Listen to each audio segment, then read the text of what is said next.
자랑스럽고 자부심 넘치는 대한민국은 불과 2년 만에 검찰 독재란 말이 결코 과하지 않은 나라가 되었습니다.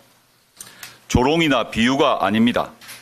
검찰 출신은 권력기관뿐만 아니라 금융, 민생 분야까지 요직을 장악하고 있습니다. 수사권과 기소권을 마음대로 휘두르는 검찰은 조직 보호를 위한 제19 감싸기, 표적 수사, 보복 기소를 남발하고 있습니다. 그 결과 검찰은 스스로 정치 권력이 되었고 국민으로부터 지탄의 대상이 되고 있습니다. 오늘 토론회에서 다루는 검찰의 수사와 기소 분리는 검찰 정상화의 시작이자 핵심입니다. 오늘 발표문에는 문재인 정부 검찰개혁의 한계에 대한 비판도 들어 있습니다. 문재인 정부 검찰개혁 당사자로서 뼈아픈 지적이 많습니다. 조국혁신당은 검찰개혁을 국민께 약속했습니다. 이번 22대 국회에서는 다음은 없다라는 각오로 임할 것입니다. 미디어 오늘. 안녕하십니까. 조국혁신당 대표 조국입니다. 이 토론회 자료 어제 받아서 읽으면서 만감이 사실 교차했습니다. 먼저 22대 국회 검찰개혁 입법 전략이라는 주제로 토론회를 주관하신 황운하 의원님, 김용민 의원님 두 분께 깊이 감사드립니다. 그리고 바쁘신 와중에도 발제자로 참석해 주신 서보학 교수님, 토론자로 참석해 주신 김난준 변호사님, 이춘재 논설위원님, 그리고 참석해 주신 내외빈 여러분께도 깊이 감사드립니다. 아시다시피 개혁은 새롭게 뜯어 고친다는 뜻입니다. 혁은 짐승을 잡아 벗긴 가죽이란 뜻입니다. 얼마나 고통스럽고 어렵겠습니까? 검찰개혁은 큰 고통과 시련을 수반해야 한다는 사실을 우리는 여러 번 생생히 목격했습니다. 심지어 그 과정에서 우리가 사랑했던 대통령이 희생되기도 했습니다.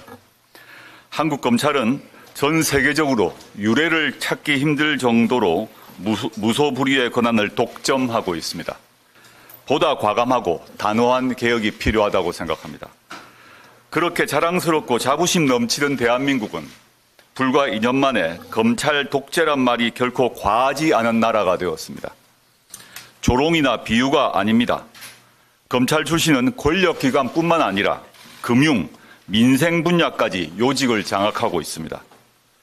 검사는 공익의 대표자다.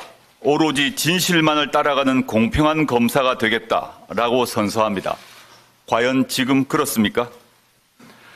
검찰의 국가형벌권은 그 행사에 있어서 공정성과 객관성을 담보해야 합니다. 그러나 지금 그렇습니까? 수사권과 기소권을 마음대로 휘두르는 검찰은 조직 보호를 위한 제19 감싸기, 표적 수사, 보복 기소를 남발하고 있습니다. 정적이나 비판자의 잘못은 현미경처럼 세세히 들여다보고 먼지를 털고 쇠몽둥이를 휘두릅니다. 권력자와 그 가족, 검찰 식구의 잘못에는 철저히 눈을 감습니다.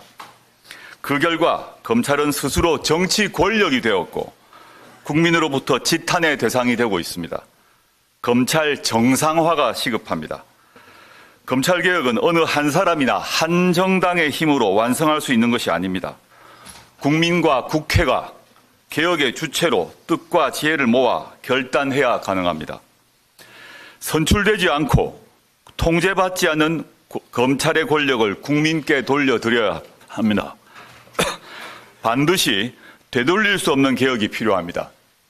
오늘 토론회에서 다루는 검찰의 수사와 기소 분리는 검찰 정상화의 시작이자 핵심입니다. 오늘 발표문에는 문재인 정부 검찰개혁의 한계에 대한 비판도 들어 있습니다. 문재인 정부 검찰개혁 당사자로서 뼈아픈 지적이 많습니다. 몇몇 점에서는 해명해야 할 점도 있지만 다음 기회로 미루고자 합니다. 이상을 포함해서 오늘 활발하고 심도 있는 논의가 이루어지길 기대합니다. 검찰개혁은 폭넓은 의견 수렴과 상세한 검토가 필요한 만큼 이 같은 자리가 지속적으로 마련되어야 할 것입니다.